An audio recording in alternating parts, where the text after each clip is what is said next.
Ben həmişə fəxr etmişəm. İndi də fəxr edirəm ki, mən Azərbaycanlıyam.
Başımızın üstünde dalgalan dev bayrağı, yarı torpak, yarı göy, yarı alov bayrağı. Dallanan, koy havanla, başımız yüreğlensin, düşmenin gözü çıksın, sevenler yüreğlensin. Bu məğrur uzaqlıqda talibin əsilisi, səni kəfən yerinə geyenlerin gür səsi. Mavi, Türkün, şərəfin, varlığımız əbədi, yaşıl, dinin, imanın, sevgimizin məbədi. kırmızı, Albanın hakkı vətən yolunda, əsarət zənzirini atmaq üçün qolumdan. Uzaq başımız üzə, ruhumuz kimi uzaq, qanatlanan eşkimiz, durumumuz kimi uzaq. Sen güneşe kalksan da bu torpaktır beşiğin, daha sana el çatmaz, dursalar da qəsdində. Bugün azadlığımsan, Bakımın göylərində, sabah da bütövlü yol, ucal Təbriz üstündə.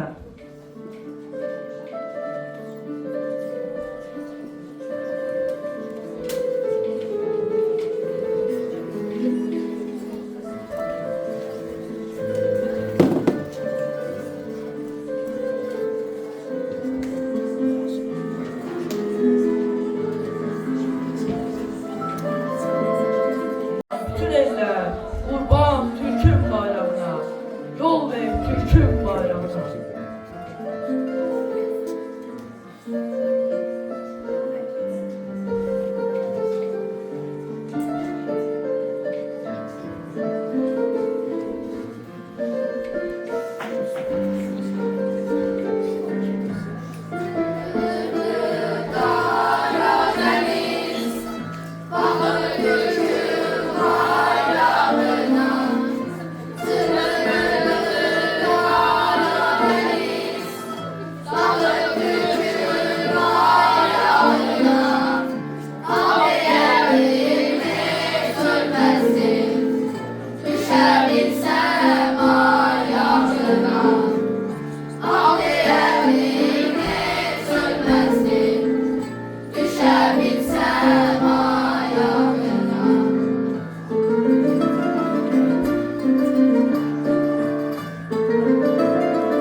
Bir milletiz, iki devlet, eyni arzu, eyni niyet, her ikisi cumhuriyet. Azerbaycan, Türkiye. Bir ananın iki oğlu, bir ağacın iki kolu, o da oğlu, bu da oğlu. Azerbaycan, Türkiye. Ana yurtta yuva kurdum, ata yurda gönül verdim. Ana yurdum, ata yurdum. Azerbaycan, Türkiye. Birdir bizim her zamalımız, bayraklarda hilalımız. Azerbaycan, Türkiye. Dinimiz bir, dilimiz bir, ayımız bir, ilimiz bir, eşkimiz bir, yolumuz bir. Azerbaycan, Türkiye.